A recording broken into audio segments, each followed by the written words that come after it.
Good morning, traders. How's the mic this morning?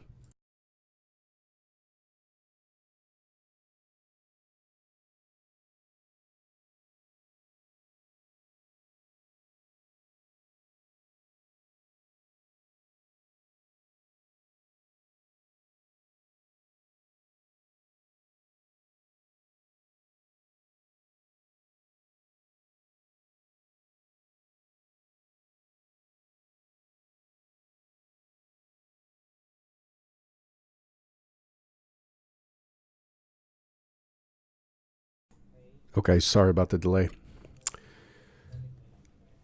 It is 8:03 a.m. Chicago time on Wednesday, the 29th of May, 2019, the last Wednesday of May, 2019. Enjoy it. Derivatives trading involves substantial risk of loss and is not suitable for all investors. Past performance is not necessarily indicative of future results. This morning, we're seeing a market that is moving to safety. Crude oil is a laggard this morning, 57.49, down $1.66. Crude is off 2.8%, followed by the Euro stocks and the DAX. The DAX is responding to some German figures that came in overnight on employment. Not looking good there. There's some clear concern with the market about recession, the potential for a recession. The central banks are, of course, sugarcoating that, but we can see the response in the treasuries. The Bund and the 10 years and the bonds have been trending up. And not to mention that on top of that, the fact that this U.S.-China trade war is ongoing. China announced that it is going to consider its rare earth material purchases. China will give priority to domestic needs for rare earth, not ruling out using rare earths in trade dispute with the U.S. They came out yesterday afternoon, noted that there are no winners in a trade war. China will maintain the principles of open communication, open, coordinated, and sharing and developing its rare earth industry. So this is just another salvo. And remember, the Trump administration still has that threat of increasing tariffs on an additional, I think, $300 billion or so. So this the market is not taking too well. However, I believe that to me, the move down yesterday in the indices was really technical. We did expect that if we push through that, I talked about it yesterday. If you watch yesterday's Trader Bite, a push through 28.22 threatens 14, and then we're looking at 2,800 as a potential target.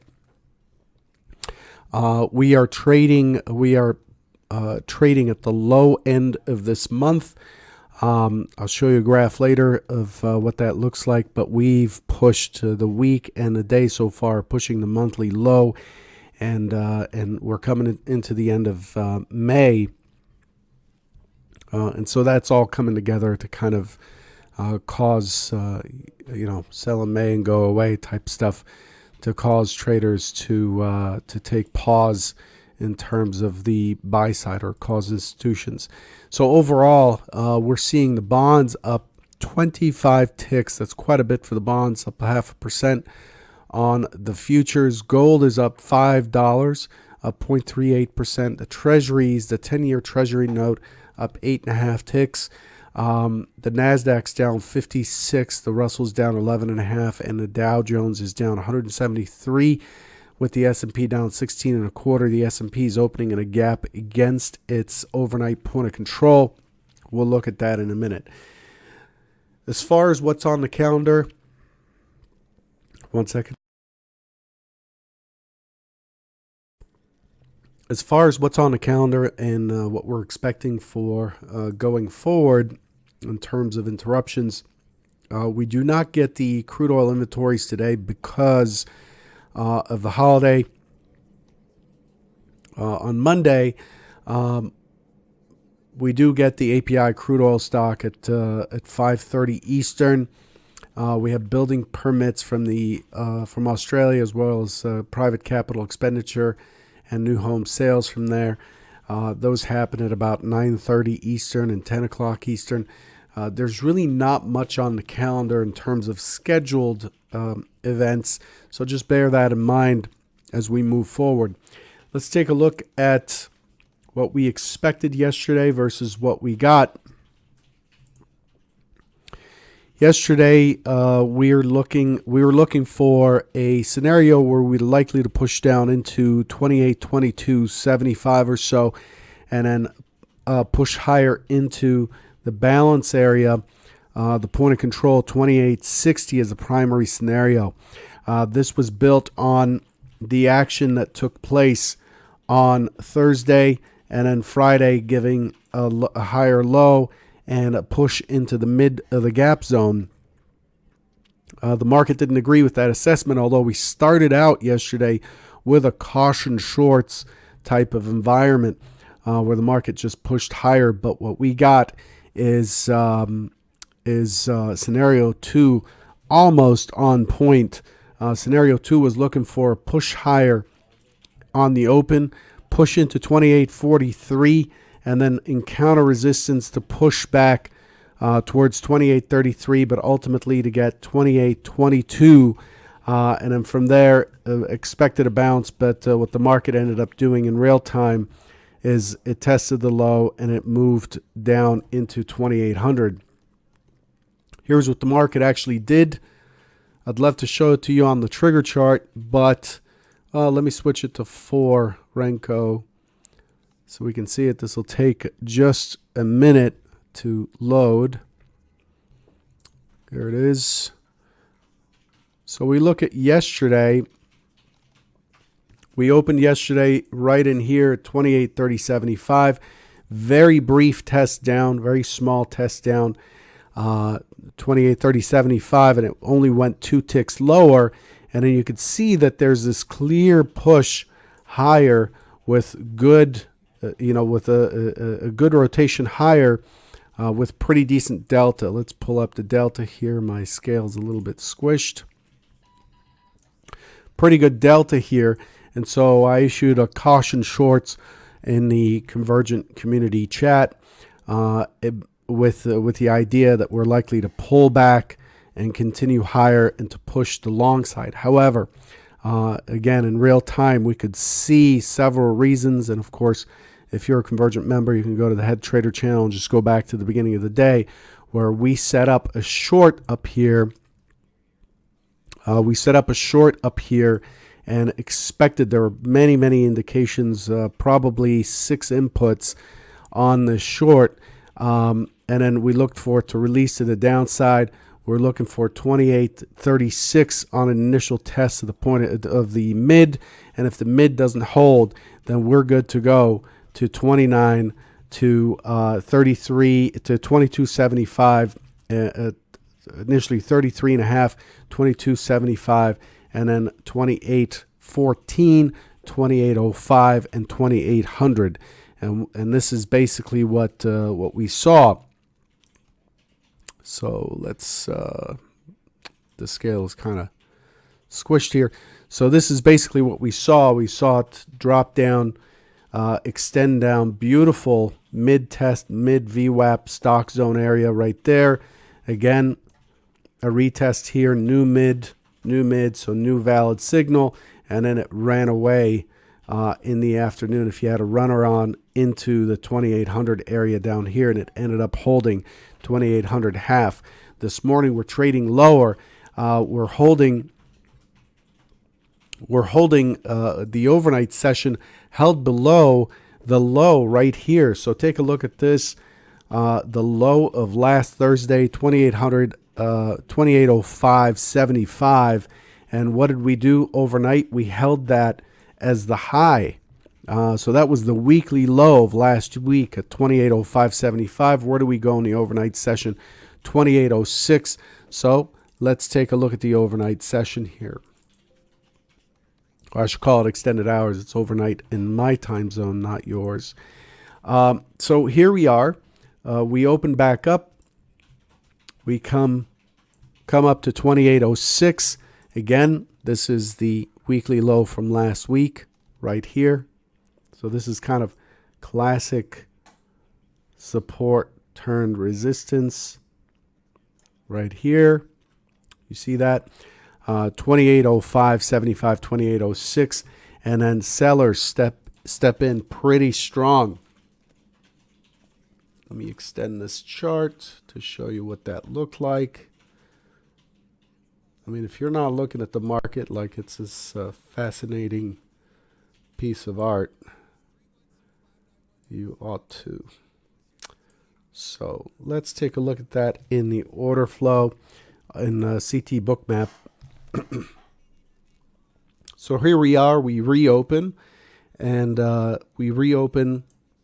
We ended up drifting up from 2805 in the short session between 4:30 Eastern and 5 Eastern, where the session closes. We reopen, test a little bit higher, 2806, right in here. And then as soon as the 2806 fails, we see sellers come in pretty strong volume here. We see the sellers come in flush. You can see that algo right there just turning off on that flush. This algo just gets off. You can see it turning all of its orders off.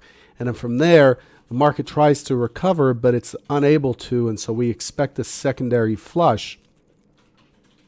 So let's squish this. So there's the initial flush. The market's not able to recover at all. So we expect a secondary flush, the weaker hands stepping out. And then we get into the European session. The European session starts with this market making algo over here, and then back and forth. And the market's been adrift since with the overnight point of control, 2787.75. It's been completely imbalanced once it's broken through. So back to our review. We see that overall the market's got a B-shaped profile here with multiple distributions. This is indicating the nature of how this is trading. It's indicating it is likely a long liquidation type of environment, a very, very mature and very well developed point of control. The volume is relatively strong. It's 337 or so. See that volume right there? 337 for the session. And overall, we're seeing pretty good participation to the short side. We're stuck over here, but overall, the number we need to pay attention to this morning, remember this, is this. Oh my God, that's a sloped line. It's just hard to draw a straight line here. Right here, 27.92.25. You could see that support earlier on the first flush continuation. Small test of 27.92. Come back to mid. And then we get the bigger flush below.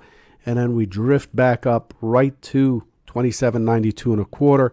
And we're holding steady. So keep an eye on this level early on in the session. I generally do not carry overnight levels forward beyond probably the IB, but I use this to give me a first kind of indication, first shot across the bow, a first indicator that there may be strength here. If we do push through, then we're likely to test 2800 from 92, just 8 points, but it's a relatively decent amount.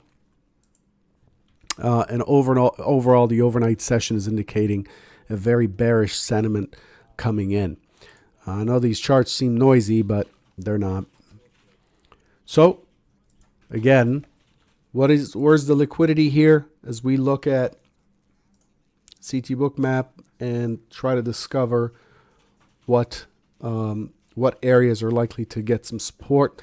There's an old single print at 37.76 right down here.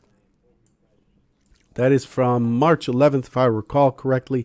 We're seeing pretty decent liquidity in this area between 27.80 and 27.75. What does that mean? If you're selling into this area, expect it to be a grind. It is likely to push through, but as you can see, this liquidity's been here all night, and it continues to be here. So that's likely to trade out, and it doesn't mean somebody's getting long and therefore they have a big bid there. It's currently at 580 contracts. It doesn't mean they're getting long. This may be a hedge that's getting filled. Who knows? We just don't know. Somebody may be hedging an option position or locking in profits on a put or something. And so we don't know what the reason. We just know as day traders that this is likely to be an area this is an area that's likely to give us pause as we continue to push down into it today. Okay, again, 2780 being the key figure there, 2780 down to 2775. Also important strike prices. So what do we look at next? We're looking at what the current environment is setting us up for. So let's take a look at what our plan is for today. Our plan for today, let's extend this profile forward to see what has actually occurred. It's a pretty thick profile. The plan for today coming in is following the standard process for the auction. The expectation is that we're likely to be responsive. So I'm looking for an open auction. I'm looking for it to respond. Remember 27.92, expecting that to provide some resistance, expecting it to break through back into 2800, expecting this to be a very turbulent area. 2800 likely to pull back, and then I'm looking for it to break that 2805, 2806 area and pull back into the range before it starts to fail. Prices are relatively cheap. We have not been down in this area for a while, and I'm expecting the market to respond. The overnight inventory is about 90% short. I'm expecting that to balance out just a little bit. The secondary is not that different. The secondary is an open auction that reverts back, gets to 92.93 and gets an impulse, takes out the overnight low, and then I'm looking for 27.68 as the key area to test from 27.90. That's about 22 points of range. I'm expecting a bounce from there and for it to hold steady and potentially go back into the overnight range. If not, if it does not hold this 68 quarter, then the next key target is likely to be 27.60 and 27.54 down below. So those are the key areas down below. Again, these stock zones are very important. These are the key response areas expected and areas of engagement for me as I'm coming into the market. Okay, that gives you the overview of today. Again, nothing on the calendar, so it's all about news, and it's really a more technical environment right now. Be careful around the 2800. We do not want to trade unless you have a position coming into the 2800, a century figure.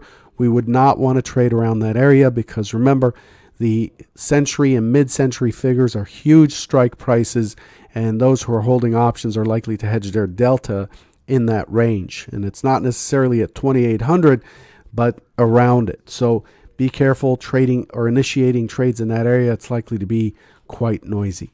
Good luck today, and I'll catch you tomorrow.